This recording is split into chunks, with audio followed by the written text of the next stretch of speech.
Hello everyone, welcome to the channel of KV Teachers Guild. Students, today in this video we are going to start a new chapter of class 6 geography which is maps. Map है क्या? Map है simple representation of a place. किसी भी जगह को जब आप represent करते हैं, उसकी बाउंड्री बनाते हैं, उसके अंदर की चीज़ें शो करते हैं, वहाँ पर क्या है, एक फ्लैट सरफेस के ऊपर, एक पेपर के ऊपर, उसे हम मैप बोलते हैं. अब वो जो प्लेस है, आपका जगह है, वो बहुत छोटी भी हो सकती है. आपके घर का भी मैप हो सकता है, आपके स्कूल का मैप हो सकता है, आपके शहर का मैप हो सकता है, इंडिया का मैप हो सकता है, किसी और कंट्री का हो सकता है, या फिर पूरे वर्ल्ड का भी हो सकता है. मतलब कितने भी एरिया को आप कवर करके मैप बना सकते हैं. उसमें स्केल्स डिफरेंट होंगे ऑब्वियसली. अब मैप आप जानते भी हैं, पहले आपने इंडिया का मैप भी देखा है, वर्ल्ड का मैप भी आपकी 6th क्लास में कई बार आपको दिखाया जा चुका है, फेमिलियर होंगे. लेकिन और थोड़ा सा डीप में समझते हैं मैप कैसे ड्रॉ किया जाता है, मैप जो ड्रॉ करते हैं उन्हें क्या कहते हैं, कैसे उसमें स्केल यूज़ करते हैं, कैसे सिंबल्स यूज़ किए जाते हैं. इसको और डिटेल में पढ़ेंगे. थोड़ा स्केच के बारे में, ग्लोब के बारे में भी आपको जानकारी दी जाएगी. तो चलिए स्टार्ट करते हैं चैप्टर को. अगर कोई भी बच्चा नया हो चैनल पर तो आप चैनल को सब्सक्राइब कर लीजिए, बेल आइकन को प्रेस कर लीजिए. Okay, let's begin. Chapter 4 maps. You have learned in the previous chapter about the advantages of globe. आपने ग्लोब के क्या फ़ायदे हैं वो प्रीवियस जो चैप्टर उसमें देखा था. कई सारे चैप्टर्स इनफैक्ट आप ग्लोब को ही पढ़ रहे हैं. कौन सी उसमें लाइंस होती है, कैसे आप उसमें प्लेसेस को लोकेट करते हैं एंड एवरीथिंग. हाउएवर, जबकि globe has limitations as well. लेकिन ग्लोब की कुछ कमियां भी हैं. A globe can be useful when we want to study the earth as a whole. Globe सिर्फ तभी काम का है जब आपको पूरी अर्थ को स्टडी करना हो, मतलब पूरे वर्ल्ड को, पूरे अर्थ को देखना हो, तभी आप सिर्फ ग्लोब को यूज़ कर सकते हैं. लेकिन when we want to study only a part of earth, अगर आप सिर्फ एक पार्ट को स्टडी करना चाहते हैं, एज अबाउट आवर कंट्री, आप इंडिया की कोई चीज़ देखना चाहते हैं, इंडिया को सिर्फ देखना है, या फिर किसी स्टेट को देखना है, डिस्ट्रिक्ट, टाउन या गाँव को देखना है किसी, it is of little help. तो बहुत ही कम आपको हेल्प मिलेगी ग्लोब से, क्योंकि ग्लोब में आप कभी भी सिर्फ एक कंट्री का ग्लोब नहीं बना सकते. ग्लोब हमेशा पूरे वर्ल्ड का, पूरी अर्थ का ही बनता है. मैप आप चाहे तो, जैसा मैंने कहा, बहुत छोटी जगह का भी बना सकते हैं, बहुत बड़े प्लेस का भी बना सकते हैं, पूरे वर्ल्ड का भी मैप हो सकता है. लेकिन ग्लोब हमेशा सिर्फ वर्ल्ड का होता है. In such a situation we use maps. और ऐसी सिचुएशन में हम क्या यूज़ करते हैं? मैप को यूज़ करते हैं. मैप क्या होता है? अ मैप इज रिप्रेजेंटेशन और a drawing of earth surface और a part of it drawn on a flat surface according to a scale. यहाँ से आप डेफिनेशन ये लर्न कर लीजिए. मैप पूछेंगे तो map is a drawing. Map एक ड्राइंग है अर्थ के सरफेस की, ऑन अ फ्लैट सरफेस, एक फ्लैट चीज़ के ऊपर, किसी पेपर के ऊपर, चार्ट के ऊपर जब आप ड्रॉ करते हैं एक पार्ट को अर्थ के, उसे हम मैप कहते हैं. According to a scale. Scale होता है कितना छोटा या बड़ा आपको बनाना है उसे. But it is impossible to flatten a round shape completely. लेकिन पूरी आप एक शेप को, जो गोल है धरती, उसको पूरा फ्लैट कर दो, ऐसा तो पॉसिबल नहीं है. We find that maps are useful to us for various purpose. हम जानते हैं कि मैप्स जो है हमारे लिए अलग अलग पर्पज़ के लिए बहुत यूजफुल है. वन मैप शोज़ अ स्मॉल एरिया और अ फ्यू फैक्ट्स. एक मैप जो है वो किसी छोटे एरिया का बन सकता है, एक फैक्ट के ऊपर आप बना सकते हैं. आपको कई बार सिर्फ स्टेट दिखाने, कई बार आपको सिर्फ रिवर दिखानी है, कई बार आप सिर्फ माउंटेन्स का बना देते हैं. ओके, तो मैप एक उसको लेके भी, फ्यू फैक्ट्स को लेके भी बन सकता है, या फिर आप कहें कि एक स्मॉल एरिया का भी बन सकता है. आपके गाँव का भी मैप बन सकता है. लेकिन अगर हम कहें आप अपने गाँव को उसमें दिखाइए ग्लोब में, तो वो आप शो नहीं कर सकते, क्योंकि आपको उसमें पूरी दुनिया में अपना गांव ढूंढना बहुत ही छोटा होगा, बहुत मुश्किल होगा ढूंढना. ओके, अनदर मैप में be contain as many facts as big book.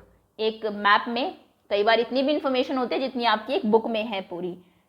When many maps are put together we get an atlas. ये भी इंपॉर्टेंट डेफिनेशन है. एटलस किसको कहते हैं? जो आपकी मैप्स की बुक है. आप खरीदेंगे भी एटलस जब बड़ी क्लासेस में जाएंगे. एक बुक होती है जिसमें डिफरेंट मैप्स होते हैं, इंडिया के होंगे, वर्ल्ड के होंगे, अलग अलग इन्फॉर्मेशन उनमें उनके अंदर होगी. तो जब आप बहुत सारे मैप्स को एक साथ रखते हैं, उसको हम एटलस बोलते हैं. Atlases are of various sizes. Atlas अलग अलग साइज की होती है, अलग मेजरमेंट की होती है. ड्रॉन ऑन डिफरेंट स्केल, अलग स्केल के ऊपर ड्रॉ होती है. स्केल क्या है इसके बारे में डिटेल में आगे बताएंगे, इसलिए मैं अभी इसको एक्सप्लेन नहीं कर रही हूँ. Maps provide more information then a globe. ये तो बिल्कुल सही बात है. मैप जो है ग्लोब से ज़्यादा इन्फॉर्मेशन आपको देता है. They are of different types. Maps अलग अलग टाइप के होते हैं. Some of them are described below. कुछ मैप आपको नीचे डिस्क्राइब किए हुए हैं। चलिए, सबसे पहला है आपका physical map. Map showing natural features of the earth such as mountain, plateaus, plains, rivers, ocean etcetera are called physical और रिलीफ मैप। कई ऐसे मैप होते हैं जिसमें आपको इंडिया के या फिर वर्ल्ड के या कहीं के भी सिर्फ माउंटेन्स दिखाए हुए हैं, प्लेटू मतलब फिजिकल फीचर्स दिखाए हैं, कहाँ प्लेन्स हैं, मैदान कहाँ हैं, नदियाँ कौन कौन सी है, ओशंस कौन कौन से हैं। जब एक मैप के ऊपर ये दिखाया गया होता है उसे हम कहते हैं फिजिकल मैप। ओके, नेक्स्ट है आपका political map. Map showing cities, towns, villages and different countries and state of the world with their boundaries are called political map. एक मैप के ऊपर जिसपे शहर दिखाए हैं, आपको टाउन्स दिखाए हैं, विलेजेस, कंट्रीज दिखाई हैं, स्टेट्स दिखाए हैं, उसे हम कहते हैं पॉलिटिकल मैप, जिसमें अलग अलग उसकी बाउंड्रीज आपको दिखाई गई हो। देखिए, इसका मैं आपको एक अच्छा एग्जांपल बता देती हूँ। ये इंडिया का मैप है, इसमें क्या शो किया हुआ है आपको क्या यहाँ पर उत्तर प्रदेश की बाउंड्री दिखाई हुई है? नहीं, यहाँ पे क्या शो किया हुआ है? रिवर्स शो की हुई है। देखिए, रिवर चंबल, ब्यास, माहे, यमुना, गोमती, गंगा, घाघरा, गोदावरी, कृष्णा, भीम, है ना। जब ऐसा शो किया गया हो, इस मैप को हम बोलते हैं फिजिकल मैप, क्योंकि एक फिजिकल फीचर दिखा रहा है। ओके, ऐसे अगर यहाँ पे आपको माउंटेन्स दिखाए होते, यहाँ पर हिमालय है, यहाँ पर अरावली है, तो वो भी फिजिकल मैप होता। क्लियर है? ऐसे मैप होते हैं फिजिकल मैप। अब इस मैप को देखिए, इसमें क्या दिखाया हुआ है आपको? सभी स्टेट्स और उनकी बाउंड्री। ये उत्तर प्रदेश है, कहीं नहीं दिखा है उत्तर प्रदेश में कौन से रिवर्स हैं, कौन से क्या यहाँ पर माइंस हैं एंड एवरीथिंग। ये इसकी ये है जहाँ पर आपको बाउंड्री दिखाई हो हर एक स्टेट की, इसे हम कहते हैं पॉलिटिकल मैप। क्योंकि ये बाउंड्री नेचर ने नहीं बनाई, ये पॉलिटिकली बनाई, क्रिएट की गई है ना बाउंड्री पूरे वर्ल्ड में, तो इसलिए इसको पॉलिटिकल मैप कहा जाता है। लेकिन जो नेचुरल चीज़ें हैं, रिवर्स नेचुरल है, ये तो ह्यूमन बीइंग ने नहीं बनाई। आपके जो माउंटेन्स हैं वो भी नेचुरल है, तो जो नेचुरल चीज़ें जो शो करता है उसको हम लोग फिजिकल मैप बोलते हैं। क्लियर? जब आपको आपके स्कूल में मैप की प्रैक्टिस कराई जाती है ना, टीचर्स मैप मंगवाएंगी आपसे, तब वो कहेंगी कि फिजिकल मैप लेके आना या फिर पॉलिटिकल मैप लेके आना। आप शॉपकीपर के पास जाएंगे, बोलेंगे अंकल एक फिजिकल मैप दे दो, तो फिजिकल मैप में वो आपको इंडिया का खाली मैप देगा, उसमें कोई बाउंड्री नहीं होगी, बस चारों तरफ इंडिया की बाउंड्री आपको दिखाई देगी, बीच में एकदम खाली, क्योंकि आपको वहां पर रिवर्स वगैरह फिल करनी है। लेकिन अगर आप उसे कहेंगे पॉलिटिकल मैप दे दो, तो वो आपको हमेशा ऐसा मैप देगा जिसमें सारे स्टेट की बाउंड्री होगी। ओके, तो ये दोनों मैप में डिफरेंसेस है। थर्ड आते हैं हम लोग थीमेटिक मैप पर। Some maps focus on specific information. कुछ ऐसे मैप होते हैं जो स्पेसिफिक इन्फॉर्मेशन किसी एक थीम पर बेस्ड होते हैं, जैसे कि रोड्स आपको दिखाई हुई है, रेनफॉल दिखाया हुआ है, map showing distribution of forest, कहाँ पर कितने जंगल है, इंडस्ट्रीज दिखाई हुई है। कोई एक थीम है जिस पर बेस्ड पूरा मैप है आपका, सारी रोड आपको दिखा दी, सारे ट्रेन के आपको रूट्स दिखा दिए। अगर आपको याद हो 5th क्लास में आपने ओमनास जर्नी पढ़ा था, उसमें हमने एक मैप देखा था कि ओमना की ट्रेन किस स्टेट से होकर कहाँ तक जाती है, तो वो एक थीम बेस्ड मैप था। आपने एक थीम ली कि हमें इस चीज़ को मैप पर शो करना है, तो ऐसे मैप जिसमें थीम्स शो हो उसको हम थीमेटिक मैप बोलते हैं। ओके, रेनफॉल कहाँ पर कितनी बारिश होती है, डिस्ट्रीब्यूशन ऑफ फॉरेस्ट कैसे, okay, these are called thematic maps. Suitable titles are given on the basis of information provided in these maps. इनका नाम उस पर लिखा गया है जैसे इनमें इन्फॉर्मेशन है। पॉलिटिकल बाउंड्री की इन्फॉर्मेशन है तो पॉलिटिकल मैप, फिजिकल फीचर्स दिखाई गई हैं, नेचुरल चीज़ें दिखाई गई है तो वो फिजिकल मैप, और अगर इसमें कोई थीम बेस्ड मैप है तो thematic map. Okay, there are 3 components of maps. Map के 3 कंपोनेंट्स होते हैं, डिस्टेंस, डायरेक्शन एंड सिंबल। तीनों को ही बहुत डिटेल में पढ़ेंगे क्योंकि जब आप मैप्स को रीड करते हैं ये तीनों ही चीज़ें बहुत इंपॉर्टेंट है। सबसे पहला है डिस्टेंस, और डिस्टेंस में ही कॉन्सेप्ट आता है स्केल का भी। मैप आर ड्राइंग, मैप जो है एक ड्राइंग सी है आपकी, which reduce the entire world or a part of it to fit it on a sheet of paper. आपने पूरे इंडिया के मैप को पूरे इंडिया को एक मैप पे शो कर दे, एक पेपर पे शो कर दिया, तो क्या किया आपने, पूरे वर्ल्ड को या एक पार्ट को आप एक पेपर शीट पर बना रहे हैं। इतनी बड़ी जो जगह है उसको इतने छोटे से उसमें शो कर रहे हैं। और we can say maps are drawn to reduce scale.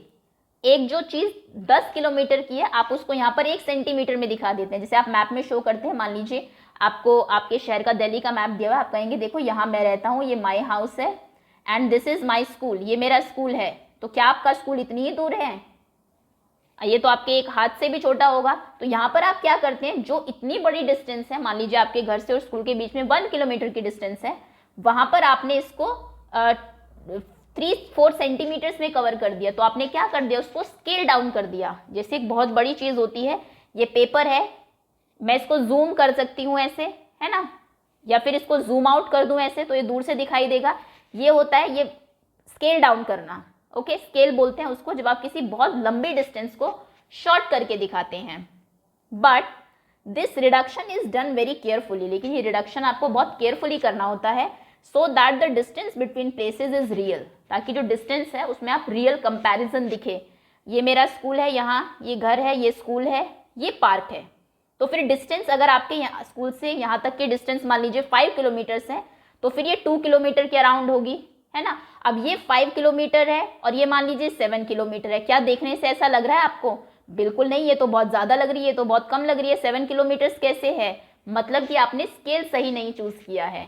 Okay, तो स्केल भी जब आप चूज़ करते हैं तो उसमें बहुत उस ध्यान से रखना होता है आपको कि किस तरीके से आपका जो प्लेसेस है वो कंपैरेटिवली सही दिखे उसमें। Okay, It can only be possible when a small distance on paper represent a large distance on the ground. क्या होता है कि पेपर की छोटी सी डिस्टेंस एक्चुअली में ग्राउंड के ऊपर बहुत बड़ी डिस्टेंस कवर करती है। Therefore, scale is chosen for this purpose. तो इसलिए इस पर्पस के लिए स्केल चूज किया जाता है। Scale is the ratio between actual distance on the ground and the distance shown on the map. Very important definition. Scale क्या होता है? स्केल वो रेशो है जो आपका एक्चुअल डिस्टेंस है जो ग्राउंड पे, उसको आपके मैप के ऊपर डिस्टेंस में शो करता है। मान लीजिए आपके स्कूल से आपकी घर की डिस्टेंस है 3 किलोमीटर्स और आपने उसको इसके ऊपर शो कर दिया 3 सेंटीमीटर्स में, तो मतलब आप 1 किलोमीटर को 1 सेंटीमीटर शो कर रहे हैं, ये आपका स्केल है। ठीक, तो एक्चुअल डिस्टेंस का और आपके जो मैप में डिस्टेंस है उसमें क्या रेशो है, क्या रिलेशन है, वो होता है आपका स्केल, कि क्या आपने स्केल लिया है। फॉर एग्जाम्पल, जैसे कि the distance between your school and your home वही है 10 किलोमीटर है, लेकिन आपने 10 किलोमीटर को 2 सेंटीमीटर से शो कर दिया, तो मतलब कि 1 सेंटीमीटर 5 किलोमीटर शो कर रहा है, तभी तो 2 सेंटीमीटर्स में आपने 10 किलोमीटर शो कर दिया। ओके, तो स्केल जो मैंने चूज किया वो होगा 1 सेंटीमीटर इक्वल्स टू 5 किलोमीटर्स। दस scale is very important in any map. किसी भी मैप में स्केल बहुत इंपॉर्टेंट होता है। If you know the scale, अगर आप स्केल जानते हैं, you will be able to calculate the distance between any two places on the map. आप distance भी calculate कर सकते हैं।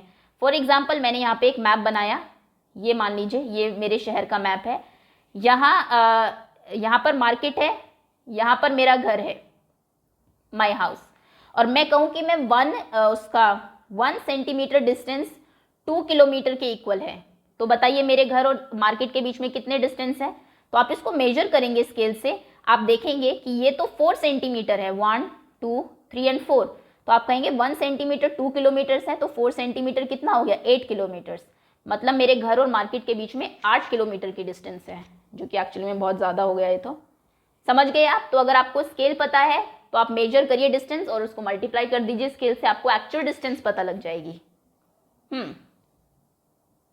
When large area is like continents or countries are to be shown on paper, then we use small scale.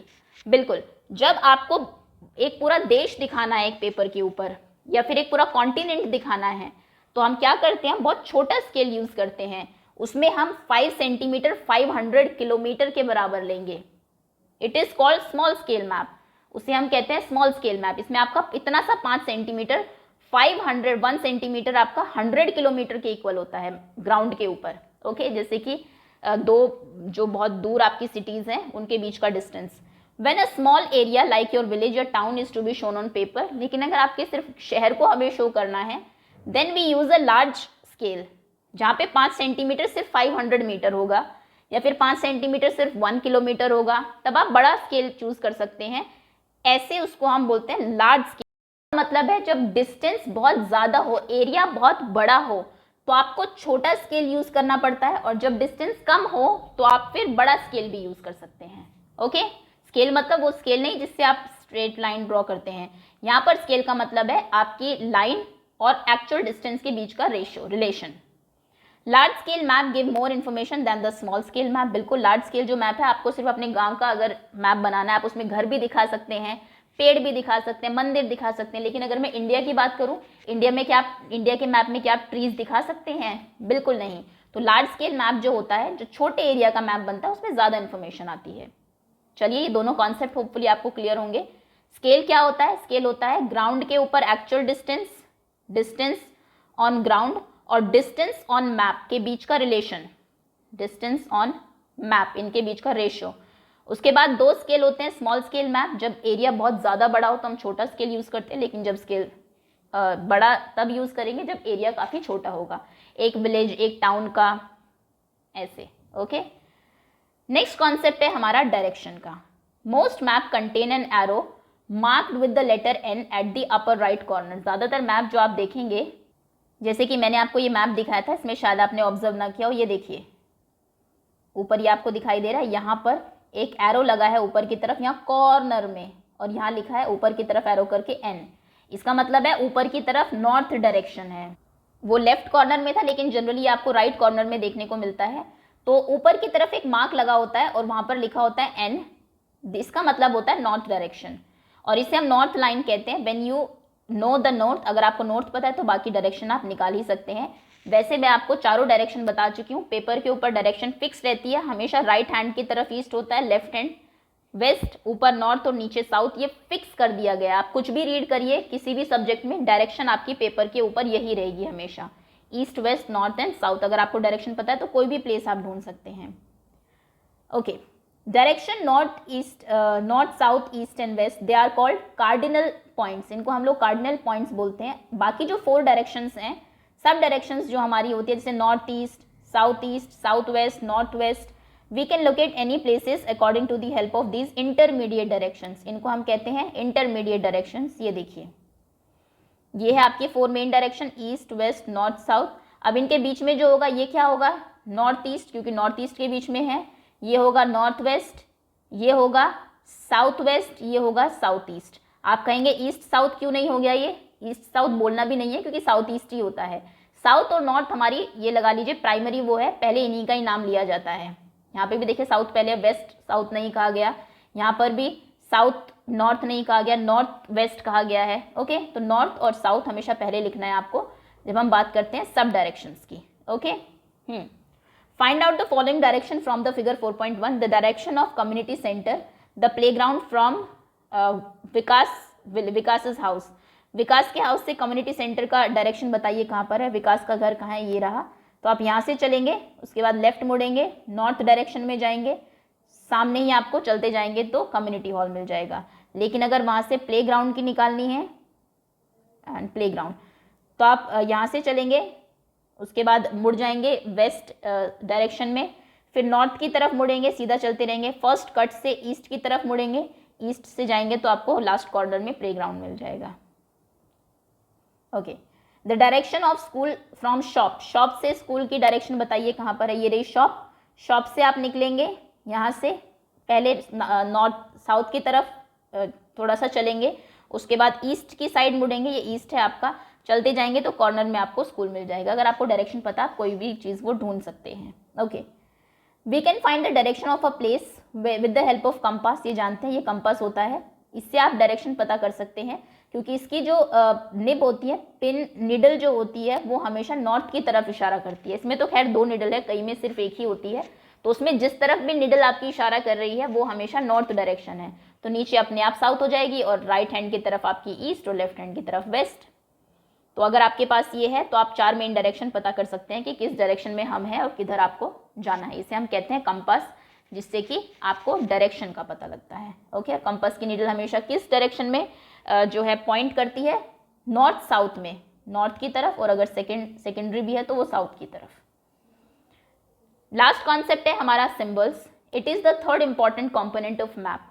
जब भी आप map draw करते हैं, बनाते हैं, पढ़ते हैं, सबसे पहले तो हमने देखा कि स्केल का आप ध्यान रखेंगे, डायरेक्शन का ध्यान रखेंगे, थर्ड है symbol. It is not possible to draw a map the actual shape and size of different features such as building, road, bridges, tree, railway line and so। एक उस पर आप सब तो नहीं बना सकते। रोड अगर आपको बनानी है, आप रोड बनाएं, बिल्डिंग बनानी है तो बिल्डिंग की पिक्चर बनाएं। पिक्चर बनाना पॉसिबल नहीं है, लेकिन आप उनके सिंबल्स फिर यूज करते हैं। So they are shown by using certain letters, shade, colours, pictures and lines.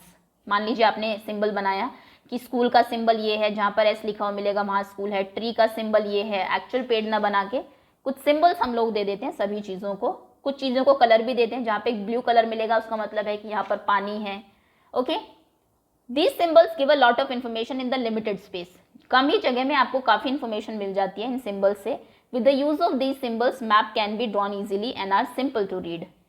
इनको ड्रॉ करके अगर आप सिंबल यूज़ करते हैं, मैप को आप आसानी से पढ़ भी सकते हैं और सिंपल भी दिखता है मैप। अगर आप सभी की पिक्चर बनाने लगेंगे, टेम्पल है, ये यहाँ पर ट्रीज है, यहाँ पर रोड जा रही है, तो बहुत हौच पौच हो जाएगा मैप में। ओके, तो इसलिए हम लोग सिंबल्स यूज करते हैं। Okay, even if you don't know the language of an area then therefore cannot ask someone for direction, you can collect information from the map with the help of these symbols। बिल्कुल, अगर आपको वहाँ की language नहीं आती, आप किसी से पूछ नहीं सकते कि मैं यहाँ कैसे जाऊँ, तो आप वहाँ का मैप पढ़ सकते हैं, उसमें सिंबल्स के थ्रू चीज़ों को फाइंड कर सकते हैं। Maps have a universal language.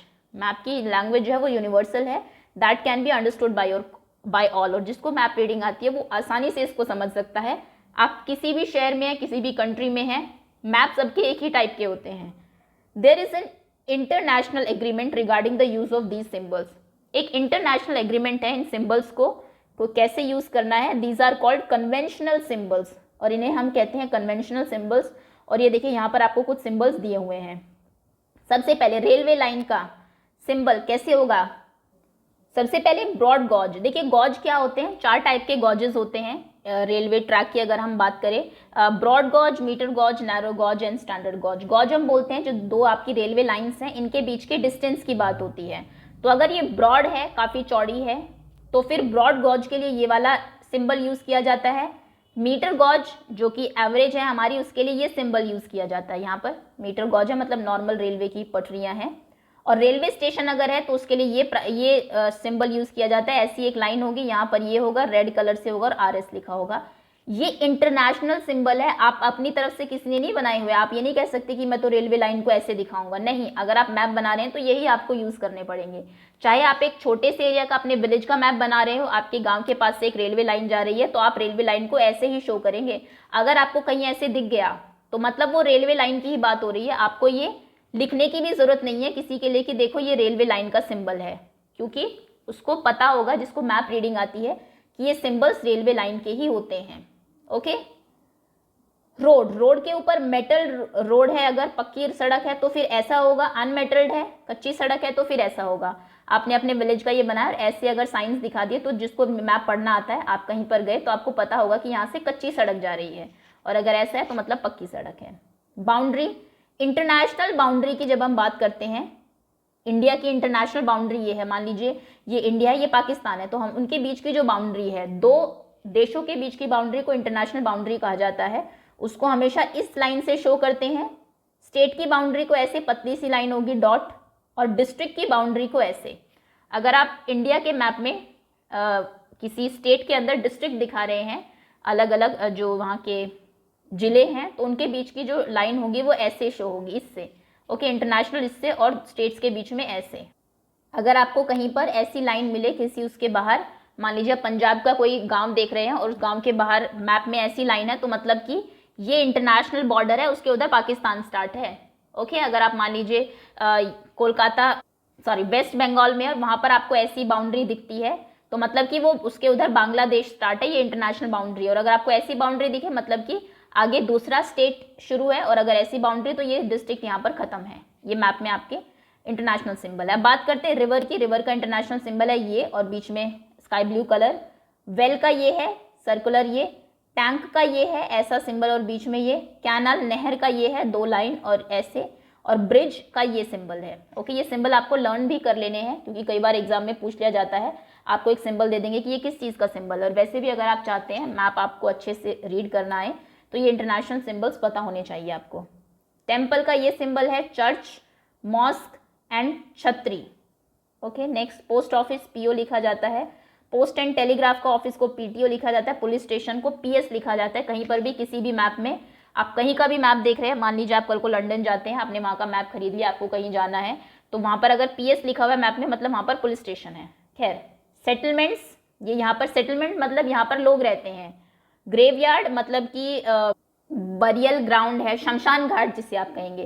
तो अगर ऐसा कहीं सिंबल मिलता है 3 ऐसे, मतलब वो शमशान घाट का है। ट्रीज का ये सिंबल है, और ग्रास का ये सिंबल है। ओके, तो ये आपके इंटरनेशनल सिंबल्स हैं, कन्वेंशनल सिंबल जिनको हम बोलते हैं। हर जगह इन चीज़ों के लिए यही सिंबल यूज होंगे। इनके अलावा कोई अगर है, मान लीजिए आपको हैंडपंप दिखाना है कहीं पर, तो फिर आप उसके लिए अपना सिंबल ड्रॉ कर सकते हैं कि ये हैंडपंप का सिंबल है भाई।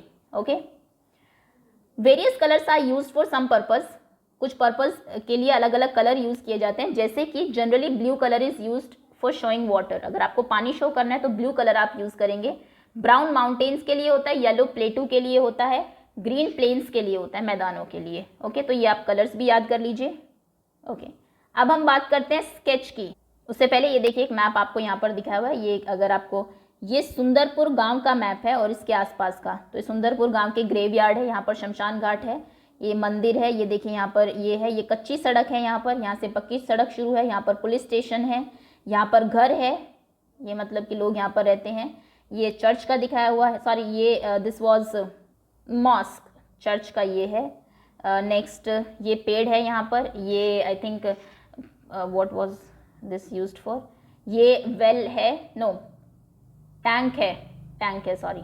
ओके, और ये नॉर्थ डायरेक्शन यहाँ पर आपको दिखाई हुई है। ये पुल है, क्योंकि ये देखिए ये सिंबल है यहाँ पर, ये रेलवे का ये जा रहा है, तो ये यहाँ पर रोड के ऊपर पुल बनाया हुआ है क्योंकि नीचे से रेलवे ट्रैक है। ओके, सो और ये यहाँ पर रेलवे स्टेशन है, RS आपको लिखा हुआ दिख रहा होगा। ये यहाँ पर एक चौड़ी लाइन है उसकी, और यहाँ से ये एक जो है पतली वो जा रही है। खैर, अब हम बात करते हैं स्केच की। A sketch is a drawing mainly based on memory and spot observation and not to scale. Sketch बना दो मतलब कि एक आपकी मेमोरी पर बेस्ड होता है। कई बार आपने देखा होगा कहीं पर कोई अगर क्राइम हुआ है, किसी ने अगर देखा है उस पर्सन को, तो कहा जाता है स्केच तैयार करो। स्केच मतलब जो आपको याद है, कहीं पर चीजें आपने रफ ड्रॉ कर दिया, उसमें कोई स्केल यूज नहीं होता। Sometimes a rough drawing is required for an area to tell where a particular place is located with respect to other places। अगर आपका फ्रेंड आपको कहे कि मैं यहाँ पर हूँ, तुम्हारे घर मुझे आना है, एक स्केच एक बना के दे दो, तो आप जो बनाएंगे कि देखो यहाँ से चलना, यहाँ पर एक स्वीट शॉप आएगी, है ना, यहाँ पर एक पेड़ होगा, आगे से यहाँ से मंदिर होगा, मंदिर से मुड़ जाना। तो इसे आप मैप नहीं कहेंगे, इसे आप कहेंगे स्केच, क्योंकि ये आपने अपनी मेमोरी के बेस पर बनाया, कोई स्केल यूज करके नहीं बनाया। Okay, suppose you want to, हाँ वही दिया हुआ है, अपने फ्रेंड के घर जाना है, आपने ये बनाया, तो उसको हम स्केच मैप कहेंगे। ओके, स्केच मैप क्या होता है? ड्राइंग अगर पूछेंगे, rough drawing is drawn without scale, that is called sketch map. Next आता है प्लान। प्लान एक ड्राइंग है एक स्मॉल एरिया या फिर एक लार्ज स्केल पर जो बनाई जाती है, छोटे से एरिया की। A large scale map give a lot of information, but there are certain things which we may sometimes want to note. For example, the length and breadth of a room, which can't be shown on a map. At that time, we can refer draw to scale called a plan. Okay.